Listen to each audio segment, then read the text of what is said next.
नमस्कार साथियों, आपको पता है लॉकडाउन के कारण हमारी सभी शिक्षा व्यवस्था डिले हो चुकी है और समय के साथ बच्चों को यह भी जान लेना आवश्यक है कि बोर्ड कक्षाओं की परीक्षाएं जो शेष रह चुकी हैं उनका लॉकडाउन के बाद एग्जाम होने के 90% चांस है। तो बच्चों को अपनी शिक्षा कंटिन्यू करनी चाहिए। इसलिए आज हम डीडीएम स्कूल में फर्स्ट क्लास स्टार्ट कर रहे हैं। हम 10th क्लास के अंदर एपी यानी समांतर श्रेणी के ऊपर टॉपिक को डिस्कस करेंगे। हम ऐसे क्वेश्चन को पिकअप करेंगे या फिर करने की कोशिश करेंगे जो इजी हो, ताकि आपकी दोबारा से पढ़ने की इच्छा शक्ति जागृत हो और धीरे धीरे हम इजी टू टफ जाएंगे और अपना सिलेबस अपने एग्जाम के अकॉर्डिंग एडजस्ट करते हुए परीक्षा की तैयारी करेंगे। आज हम अपने एपी की शुरुआत करें। एपी सभी आप जानते हैं, एपी कौन समांतर श्रेणी है। समांतर श्रेणी आपने अपनी पूरे वर्ष की परीक्षा की तैयारी के दौरान ये प्रश्नावलियों की प्रैक्टिस की होगी, जैसे ए प्रथम पद या फर्स्ट स्टेप, डी सारवंतर डिफरेंस और एन एसएन कई पदों को सीरीज तक ज्ञात करना एन कहलाता है। यानी एन नंबर पे कौन सा पद आएगा या 1 से 11 तक के क्वेश्चन, 1 से 11 तक के प्रश्न किस हिसाब से आपकी प्रश्नावलियों के अंदर दिए हुए हैं जो आपको अपने आप करने हैं। हम आपको सिंगल क्वेश्चन करवाएंगे प्रत्येक टाइप के, जिसके बाद आपको उसे अपने घर पे करना ताकि आपकी प्रैक्टिस होती है। अब आज हम शुरू करते हैं अपनी प्रश्नावली एपी। ए आप जानते हैं ए क्या होता है बेटे? प्रथम पद। बी क्या होता है? सार अंतर। एन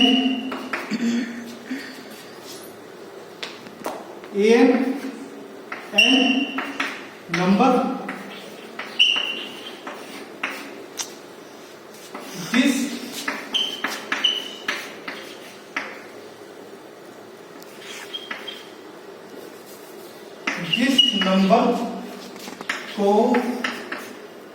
नंबर की संख्या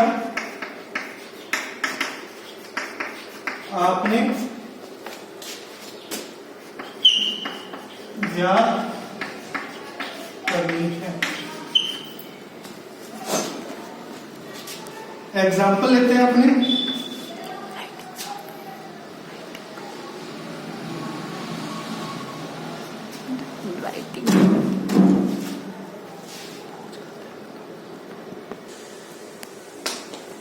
जैसे 5, 7, 9, 11 इस श्रेणी का हमें 7वां पद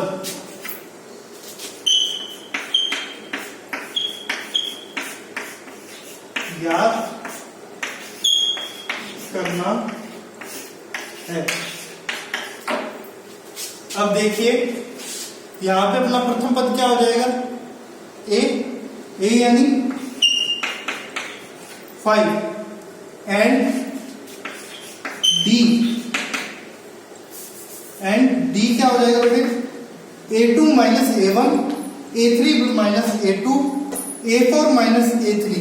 ये सभी संख्याएं हमेशा आपस में क्या आनी चाहिए? बराबर आनी चाहिए, तभी ये अपना डी काउंट होता है। तो आपको देखना है कि इन सभी का डिफरेंस बराबर आ रहा है। जैसे 7 में से 5 गए 2, 9 में से 7 गए 2, 11 में से 9 गए 2, तो हमारा डी कितना होगा? 2। यानी हमारा सारवंतर क्या हो जाएगा बेटे? 2। जैसे 7 माइनस 5 इक्वल्स टू 2, तो यहाँ पे डी की वैल्यू कितनी आ गई? 2। थोड़ा सा इरेज कर देता हूं मैं अब आपको ऊपर से, आप देखें। 2 हमें ज्ञात करना है 7वां पद। कौन सा पद ज्ञात करना है? 7वां। तो यानी n की वैल्यू कितनी दी है बेटे अपने को? 7। क्या दी है बेटे? 7 यानी an फॉर्मूला देखो a plus n minus 1 d। अब देखो ये 7 है तो यहाँ पे क्या आ जाएगा a7, a की वैल्यू कितनी आ जाएगी 5, n कितना दिया हुआ अपने को 7 माइनस a और मल्टीप्लाई में क्या आ जाएगा 2, क्योंकि अपना d कितना है 2, तो अपने पास a7 की वैल्यू कितनी आ गई 5 plus 6 into 2 equal to 5 plus 12 17। तो हमारे पास a7 की वैल्यू कितनी आ गई बेटे 70।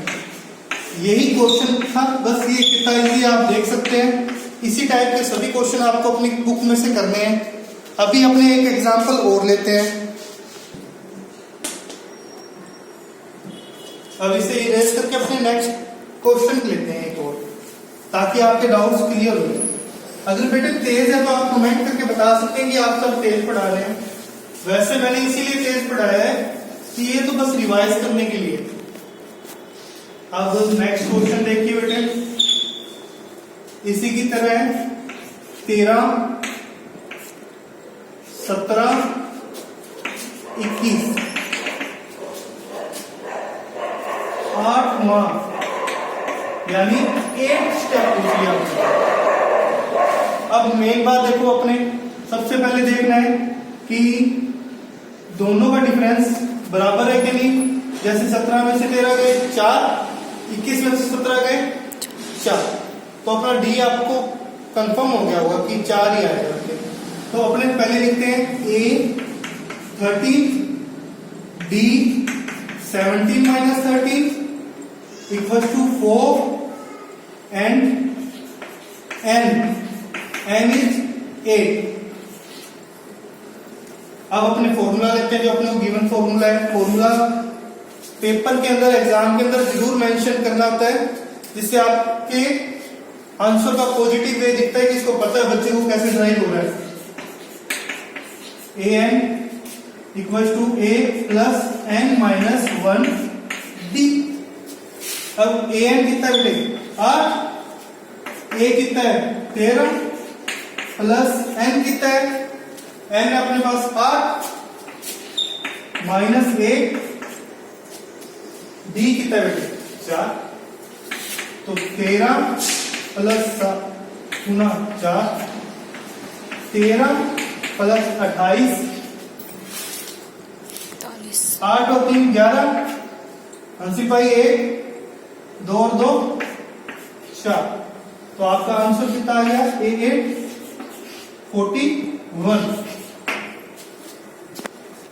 अगर आपको अपने वैसे देखें, जनरली अपने को एग्जाम में ऐसे नहीं करना होता, पर देखें तो 13 में 4 जोड़े 17, 17 में 4 जोड़े 21, 21 में 4 जोड़े 25, 4 जोड़े 29, 4 जोड़े 33, 4 जोड़े 37 और 4 जोड़े 41। 1 2 3 4 5 6 7 8। तो अपने ने A8 का आंसर पहले ही बता दिया ना 41। बस यही क्रम दो टाइप की होती है बेटे, समांतर श्रेणी, गुणोत्तर श्रेणी, और एक और होती है मिश्रित श्रेणी। आपके सिर्फ समांतर श्रेणी, तो आपको इसी फोकस करते हैं। अब आप ये क्वेश्चन समझ चुके हैं। अब ये आपके 10th आरबीएससी की बुक में 5th प्रश्नावली 5.1 के लगभग प्रश्न ऐसे ही है। उसमें आपको A फाइंड करना है और D फाइंड करना है। आपको पहले अपने आप करके देखने हैं, प्रैक्टिस में लाने हैं। बेटे आप ये मत सोचो कि ये लॉकडाउन कई दिनों तक चलेगा। हम सभी जानते हैं कि इसकी कोई अभी निश्चित अवधि नहीं है, आपके एग्जाम की भी कोई डेट नहीं आई, पर प्रैक्टिस मेक परफेक्ट। अगर आप प्रैक्टिस ही छोड़ दोगे तो यही प्रश्न आपको मुश्किल लगने लग जाएंगे एग्जाम के समय।